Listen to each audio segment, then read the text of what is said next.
हम भी जला दें। एक लीजिए ना, दीजिए। मैं आपको दे रही हूँ। आप भी आ जाओ और जला लीजिए।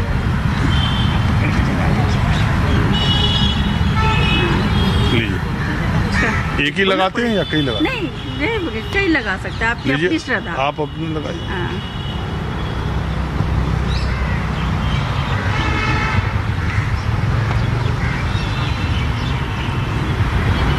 और फिर क्या करते हैं?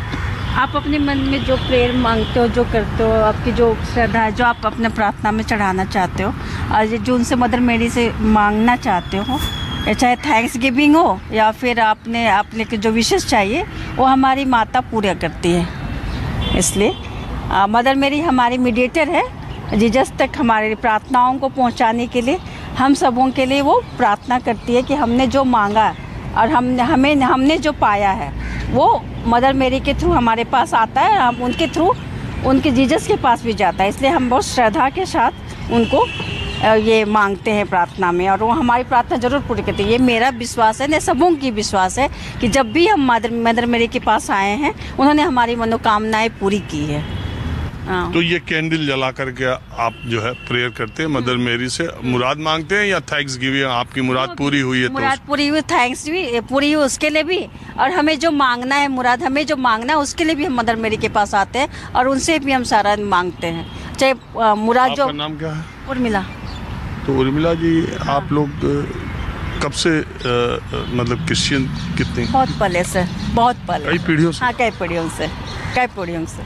ऐसा नहीं कि मैं नहीं बनी हूँ, कई पीढ़ियों से, बहुत पहले से। मेरे दादा परदादा, नाना परनाना से ही क्रिश्चियन है हमारे। अब एक बात ये बताइए। हाँ। ये जो आपने खबर सुनी चर्चेस पर, थोड़ा क्या देश के अलग अलग इलाकों में? हाँ, जो मैंने सुना है जो कि गलत हो रहा है, हम किसी को मतलब ये नहीं कहते कि तुम क्रिश्चियन बनो, या फिर गलत मैसेज पहुंचाया जाता है कि लोग पैसे, तो ऐसे हमारे में कुछ नहीं है कि आप अपनी श्रद्धा से आइए और मांगिए, और जो भी हो रहा है वो नहीं होना चाहिए, क्योंकि हम एक भाईचारे हैं, हम इंडिया में रहते हैं, सबको मिल के रहना चाहिए। कोई किसी भी धर्म के प्रति उसको ऐसा नहीं करना चाहिए, इसलिए हमें अच्छा नहीं लगता। लेकिन ईश्वर उन्हें माफ़ करे, क्योंकि जीसस ने भी कहा था जो भी गलत हो, तो जीसस ने भी कहा था प्रभु ने क्षमा करना, क्योंकि वे नहीं जानते कि वे क्या कर रहे हैं। इसलिए हमें हमेशा उन दूसरों की गलतियों को बढ़ाना नहीं चाहिए, उसको तो क्षमा करना चाहिए। देखिए, धर्म का संदेश यही है, और मैं आपसे ये बात कह रहा हूँ कि यहाँ पर जब मैं आया कैथेड्रल चर्च में, ये देखिए 2 बच्चियाँ हैं। मेरी क्रिसमस। मेरी क्रिसमस। आपका नाम क्या है? जपनीत। आपका? रौनका। आप लोग क्रिश्चियन तो नहीं हो? नहीं। हाँ? नहीं। लेकिन मुझे लगता है कॉन्वेंट में पढ़ी हो। यस। मिशनरी के स्कूल। या। क्योंकि जैसे ही आप चर्च के यहाँ पे आई, मैं देख रहा था, उधर बात कर रहा था, जब आप लोग आई तो आप कुछ प्रे कर रही थी। यस, मैं कॉन्वेंट में होली चाइल्ड में थी बचपन से, फ्रॉम 3rd ग्रेड। तो उसके बाद से फिर वही हम प्रेयर्स करते थे हर दिन, तो थोड़ी थोड़ी आदत हो गई, थोड़ा थोड़ा मेरे और पता चला, तो तब से हम कभी कभी करते हैं जब भी चर्च में होते हैं तो प्रे। तो कितना चर्च में आपका आना होता है? चर्च मतलब इतना ज़्यादा तो नहीं आते, बट कॉन्वेंट में पढ़े तो वहाँ पे प्रेयर्स के टाइम पे, स्पेशल डेज पे, क्रिसमस टाइम पे तो ज़्यादा। तो जरा सुनाओ तो, क्या प्रेयर कर रही थी आप? मैंने तो मतलब थोड़ा मेरे स्कूल की प्रेयर थी, जो मुझे आज भी मेरी favourite prayer, one of the favourite prayer, तो मैं वही कर रही थी। दोनों एक ही स्कूल में पढ़ी हो क्या? नहीं। लेकिन दोनों गा रही थी एक साथ? हाँ, वो एक्चुअली वो बहुत फेमस, बहुत मानी हुई कैरल है, साइलेंट नाइट। जरा सुनाओ तो। मेरी फेवरेट तो V3 किंग्स है, साइलेंट नाइट इसकी फेवरेट ज़्यादा है। हाँ, बस उसके फर्स्ट 2 लाइन्स भी कर देते हैं तो। हाँ, silent night. Silent night, holy night, all is calm, all is bright, round your virgin mother and child, holy infant so tender and mild, sleep in heavenly peace.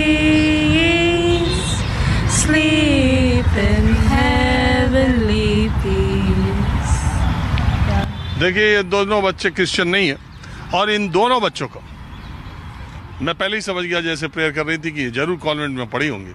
और एक बड़ा तबका देश में, खासकर शहरी इलाकों में, अब तो कस्बाई इलाकों में भी कॉन्वेंट स्कूलों का एक क्रेज है, जिसके जरिए ईसाई धर्म के लोगों ने, जब अंग्रेजों का शासन था और हम गुलाम थे, तो स्वास्थ्य और शिक्षा पर, और ख़ास करके रिमोट एरियाज़ में इस पर जोर देकर बहुत, और गरीबी इलाकों में सेवा भाव दिखाकर, शिक्षा का भाव दिखाकर, एक खास करके दलित और SC/STs में कन्वर्जन भी कहा जाता है कि धर्मांतरण कराने में भी उन्होंने इस रूट का इस्तेमाल किया। बहरहाल ये एक बहुत बड़ा विषय है, जिसमें घर वापसी RSS का भी एक मुद्दा है। जैसे RSS की विचारधारा ये कहती है कि हिंदुस्तान में रहने वाला हर आदमी हिंदू है, और वो कन्वर्ट हुआ है, अगर दूसरे धर्म में है तो वो मूलतः तो हिंदू ही है। तो इसलिए उनका घर वापसी का एक कार्यक्रम है, जिसकी वजह से भी कई बार इस तरह के जो बजरंग दल और विश्व हिंदू परिषद के लोग, तथाकथित, मैं नहीं जानता कि वो विश्व हिंदू परिषद और बजरंग दल के हैं कि नहीं, लेकिन ऐसा नाम लेकर के वो कुछ जगहों पर जो चर्च में, मैं असल में इसलिए आया था कि वो चर्च पे कुछ लोगों ने कहीं पत्थर चला दिया, कहीं वेंडलाइज कर दिया, कहीं चर्च के सामने बैठ के हनुमान चालीसा गाने लगे। तो ईसाई तो हमारे देश में बहुत कम है, माइनॉरिटी की उनकी संख्या, लेकिन इस तरह की घटनाओं से क्या उनके अंदर सेंस ऑफ इनसिक्योरिटी आती है? देश के दूसरे, जैसे तुम लोग नए उम्र के लोग हो, तो तुम इन सब चीज़ों को सुनते हो तो क्या सोचते हो? मैं पहले ये सुनती हूँ, I believe India is a very secular country. हमारे देश ही डेमोक्रेसी पे बना हुआ है। Every person has his own freedom of speech है, फ्रीडम ऑफ रिलीजन परस्यू करने का भी हमें फ्रीडम है। तो मतलब मैं ये, शायद उनकी अपनी सोच होगी, हर किसी की अपनी सोच होती है इस देश में, पर इसका मतलब ये नहीं है कि हम किसी और पे अपनी सोच बार बार कर सके फोर्स। तो आई बिलीव कि मतलब अगर जिसका अपना अपना व्यू है, वो अपना अपना व्यू फॉलो करे, जितना राइट है उतना करे, लेकिन आप किसी और पे अपना व्यू नहीं कर सकते। बहुत लोगों ने पहले भी कोशिश की, कभी हुआ नहीं और हो भी नहीं सकता। तो मेरा यही मानना है कि आपका जो भी हिंदू है, मैं सिख हूँ, मैं अपना धर्म फॉलो करती हूँ, but I am very much appreciate, क्योंकि मैं बचपन से I heard stories of Jesus Christ, I heard the missionaries charities that people have done, even our own. मेरा खुद का स्कूल एक्चुअली एक चैरिटेबल इंस्टीट्यूशन था इन इटली, उनसे it's a charitable institution in Italy actually. तो पढ़ी कहाँ हो? दिल्ली में ही है। अच्छा, उसका या सो दे केम इन 1950s 1940। तो उन्होंने बताया कि उन्होंने कैसे इंडिया में अपनी एक्टिविटीज़ प्रमोट की, सब कुछ किया। Means every religion is trying to help humanity, trying to guide humanity. तो हम ये नहीं कर सकते कि हम एक रिलीजन क्योंकि डिफरेंट है दूसरे से, सब कुछ है, तो हम उनको मार्जिनलाइज करें, उनके साथ डिस्क्रिमिनेशन करें। मेरा ये बस व्यू पॉइंट है थोड़ा। क्या करती हो तुम? मैं स्टूडेंट हूँ एक्चुअली। किस क्लास में? कॉलेज दोनों कॉलेज स्टूडेंट्स हैं। किस कॉलेज में, कौन सा कोर्स? एक्चुअली मैं दिल्ली से ही हूँ, but I am studying in Mumbai, NMIMS Mumbai. Narsee Monjee, वो तो बड़ा अच्छा उसका MBA बड़ा अच्छा मानते हैं। हाँ, मैं BBA कर रही हूँ उधर। इसका मतलब वहीं से MBA करोगे? तो अभी मुंबई अच्छा लगता है कि दिल्ली? अब इसमें मैं कुछ नहीं बोल सकती। यहाँ दिल्ली में पैदा हुई हूँ, मुंबई में थोड़ा जी लिया, तो उसमें मैं कोई राय नहीं दे सकती लिटरली। मैं कुछ दिल्ली की हूँ और ये मैं IHM पूसा की हूँ। मैं होटल मैनेजमेंट कर रही हूँ IHM पूसा से। एंड ये Indian institute of hotel management, वो तो बहुत अच्छा है। हाँ, वो नंबर 1 है, तो इसलिए मैं वहीं से कर रही हूँ। देश में नंबर 1 है वो होटल मैनेजमेंट का, तो तुम पढ़ने में इसका मतलब काफ़ी होशियार है।